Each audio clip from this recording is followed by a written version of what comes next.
2024 లేదా 25లో డిగ్రీ లేదా బీటెక్ చదివారా? సాఫ్ట్‌వేర్ జాబ్ కోసం ఎదురు చూస్తున్నారా? అయితే కోడ్ జ్ఞాన్ 100 డేస్ కోర్సులో చేరండి. జాబ్ సాధించండి. నమస్తే, వెల్కమ్ టు సుమన్ టీవీ. ప్రస్తుతం మనతో పాటు హైకోర్టు అడ్వకేట్ నాగేశ్వర పూజారి గారు ఉన్నారు. వారితో మాట్లాడదాం. Hello sir. హలో అండి. భార్యకి భర్త ఆస్తిలో వాటా ఉంటుందా?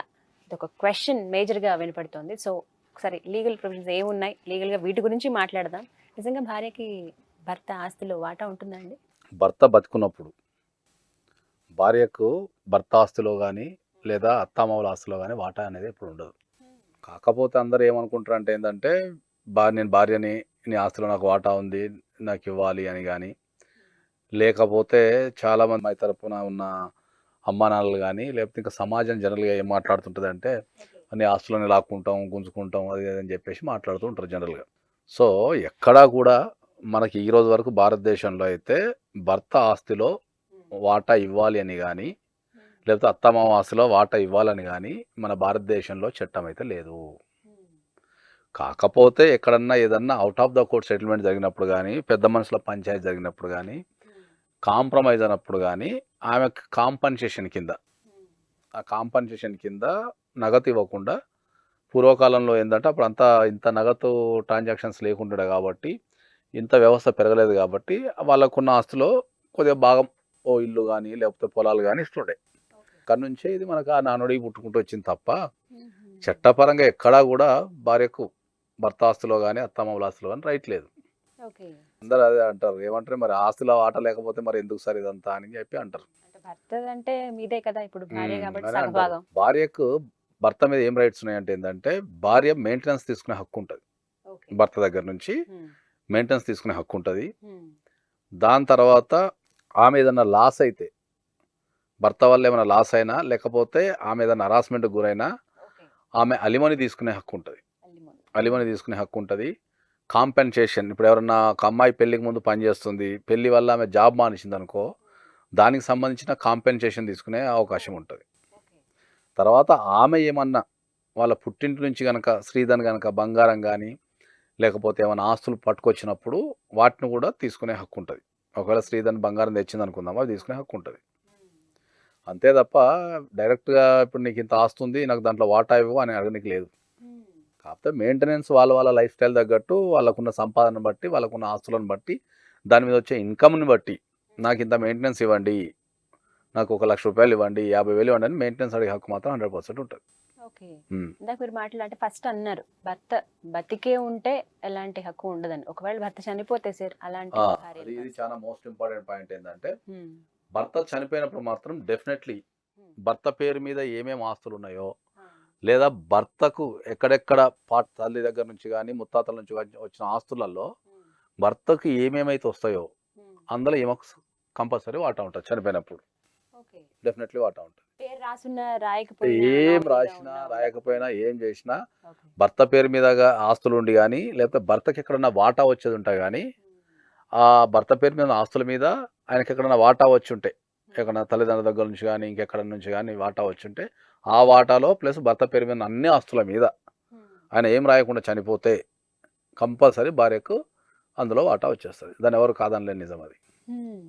కాబట్టి మనకు జనరల్ పబ్లిక్ ఏం చెప్తుంటారు అంటే ఏంటంటే ఆస్తులలో వాటా వస్తుంది కాబట్టి నాకు అంత ఆస్తి ఇవ్వండి, ఇంత ఆస్తి ఇవ్వండి అని ఈ రకరకాలుగా మాట్లాడుతూ ఉంటారు.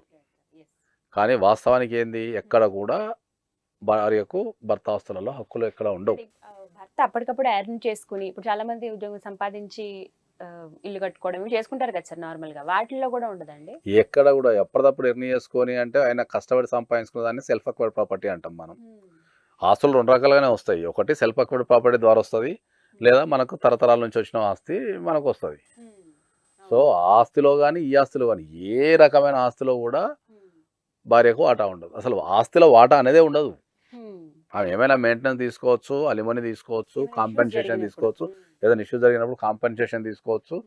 స్త్రీధనం కూడా ఆమె ఏమైనా ఇంటికాంచి తెచ్చిన స్త్రీధనం అది వస్తు రూపాన కావచ్చు, ఇంకే మనీ రూపంలో కావచ్చు, ఏదైనా తీసుకునే హక్కు మాత్రం 100% ఉంటుంది. పెళ్ళప్పుడు ఇచ్చిన స్త్రీధనం పెళ్ళప్పుడు పెళ్ళైన కొత్తలో అమ్మగారి తరపు నుంచి ఆస్తులు రావటం కానీ లేకపోతే అమ్మగారు బంగారం పెట్టడం కానీ లేకపోతే డబ్బులు ఇవ్వటం కానీ ఇవన్నీ దీన్ని స్త్రీధనం అంటాం మనం.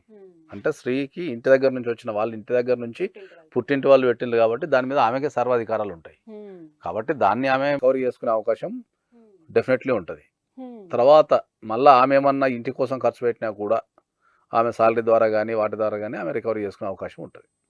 సో ముందైతే ఎలాంటి హక్కు ఉండదు. ఉండదు, ఆస్తిలో హక్కు ఎప్పుడు ఉండదు. పిల్లలకి సార్? పిల్లలకి డెఫినెట్లీ ఉంటుంది. పిల్లలకి మళ్ళీ సెల్ఫ్ అక్వర్డ్ ప్రాపర్టీ అయితే మళ్ళీ పిల్లలకు ఉండదు. తరతరాల నుంచి వచ్చిన ఆస్తి అయితే మళ్ళీ పిల్లలకి కంపల్సరీ ఉంటుంది. పిల్లలకి సెల్ఫ్ అక్వర్డ్ ప్రాపర్టీ కూడా ఏమి ఉండదు. కాకపోతే సెల్ఫ్ అక్వర్డ్ ప్రాపర్టీని ఎప్పుడైనా డిస్పోజ్ చేయాలి అనుకుంటే అప్పుడు కంపల్సరీ ఏంది అంటే పిల్లల్ని దృష్టిలో పెట్టుకొని మైనర్ చిల్డ్రన్ అనుకుంటే వాళ్ళని దృష్టిలో పెట్టుకొని ఆ సెల్ఫ్ అక్వర్డ్ ప్రాపర్టీని డిస్పోజ్ చేయాలి. అంతకుమించి వేరే ఆప్షన్ లేదు. వారి ఇష్టం, తండ్రి ఎవరైతే ఉన్నారో తండ్రి ఇష్టం, ఎంత కేటాయించాలో ఏందనేది వాళ్ళకి రైట్ ఉంటుంది. ఒకవేళ ఒక తండ్రి పేరు మీద ఆస్తి అమ్ముకుంటున్నారు, పిల్లలు మైనర్ ఉన్నప్పుడు వాళ్ళు పోయి మా పాలన చూసే అవకాశం లేకపోవచ్చు ఆస్తి అమ్ముకుంటే అని చెప్పి మనం కోర్టు నుంచి తెచ్చుకునే అవకాశం ఉంటుంది. కొన్ని పరిస్థితులు ఎలా ఉంటాయండి? ఇప్పుడు భర్త ఇప్పుడు బతికి ఉంటే ఎలాంటి హక్కు ఉండదు భార్యకి అని అంటున్నారు కదా సార్. భర్తకి ఏమైనా యాక్సిడెంట్ అయ్యో తను మంచాన పడిన వ్యక్తి అయితే కనుక తను ఏమి ఎర్న్ చేయని పరిస్థితుల్లో ఉంటే అప్పుడు ఆ భార్యకి అప్పుడు కూడా హక్కు ఉండదా? బతుకున్నంత కాలం ఏ రకమైన హక్కు ఉండదు. ఇంకా అంతే. అది డిఫరెంట్. సేల్ చేసుకోవడానికి ఏముండదు. ఇక ఈయన ఆ భూమి మీద బతుకున్నంత కాలం భార్యకు హక్కులు ఉండవు. అంటే తను ఏ స్టేజ్ లో ఉన్నా కూడా, ఏ స్టేజ్ అయినా సరే, ఎటువంటి సిచ్యువేషన్ హక్కులు ఉండవు. డైరెక్ట్ వాళ్ళు ఏమైనా మెయింటెనెన్స్ కానీ అవి కానీ ఇవి కానీ తీసుకోవడం తప్ప వాళ్ళకు చట్టపరంగా అయితే ఏ రైట్స్ లేవు. కాబట్టి అది ఎప్పుడైనా కూడా వాళ్ళకు హక్కులు ఉండవు. కాబట్టి ఆ జనాలలో ఉన్న ఏదైతే ఉందో అది తప్పుడు. అంటే అందరు అనుకోవడం కాదు, రెగ్యులర్గా చెప్తూ ఉంటారు మాకు వచ్చి, ఆ ఆస్తులు ఎందుకు నాకు వాటర్ రాస్తారని చెప్పి చెప్తూ ఉంటారు. అనే టైప్లో మాట్లాడతారు. అంటే కలిసినప్పుడు, అది విడిపోయినప్పుడు మాత్రం అది డిఫరెంట్, వేరే వేరే అయిపోతుంది. కాబట్టి మనకు అట్లాంటి చట్టం తేవాలా. ఇది ఫారిన్ కంట్రీస్లో ఉంది. ఆస్తులు సరిసగం పనిచేస్తారు పెళ్ళైన తర్వాత, ఏ ఆస్తులైనా పనిచేస్తారు. సో ఫారిన్ కంట్రీస్లో ఈ సిస్టమ్ ఉంది. కాబట్టి ఇక్కడ అలాంటి ఆలోచన తేవాలా, భార్యకు కూడా భర్త ఆస్తులో వాటా కల్పిస్తే మంచిగా ఉంటుంది. ఎందుకంటే ఆమె పెళ్ళైన తర్వాత ఆ కుటుంబం కోసం కానీ ఆ ఇంటి కోసం కానీ రకరకాల కష్టపడుతూ ఉంటుంది. కాబట్టి రేపు ఏదైనా అవసరం వచ్చినప్పుడు ఆమెను రపకాన పంపించకుండా కంపల్సరీ ఉండాలి అనేది ప్రపోజల్ అయితే ఉంది. దాని లా కమిషన్ దగ్గర పెండింగ్ ఉంది. వాళ్ళు దానికి సంబంధించి రీసెర్చ్ కానీ విచారణ కానీ దానికి సంబంధించిన మోడల్స్ అవన్నీ రూపొందించడానికి ట్రై చేస్తున్నారు. కాబట్టి అది ఫ్యూచర్లో రావచ్చేమో. వస్తే మంచిదే అంటారా సార్? అలాంటి వాటికి వస్తే అయితే మంచిదే ఎప్పుడైనా కూడా. ఎందుకంటే కొద్దిగా కాపురం నిలబడే అవకాశం ఉంటుంది. రెండూ ఉన్నాయి దానికి. మనం వస్తే కూడా మంచిదే, నెగిటివ్, ప్రతి దానికి పాజిటివ్ నెగిటివ్ ఉంటుంది. దాన్ని మనం ఎట్లా తీసుకుంటున్న దాని మీద ఆధారపడి ఉంటుంది. అట్లా క్లారిటీ అయితే వచ్చింది సార్. భార్యకి భర్త ఆస్తులు భర్త బతికుండగా రాదు, హక్కు ఉండదు. అవును. రైట్ సార్, థ్యాంక్ యూ అండి.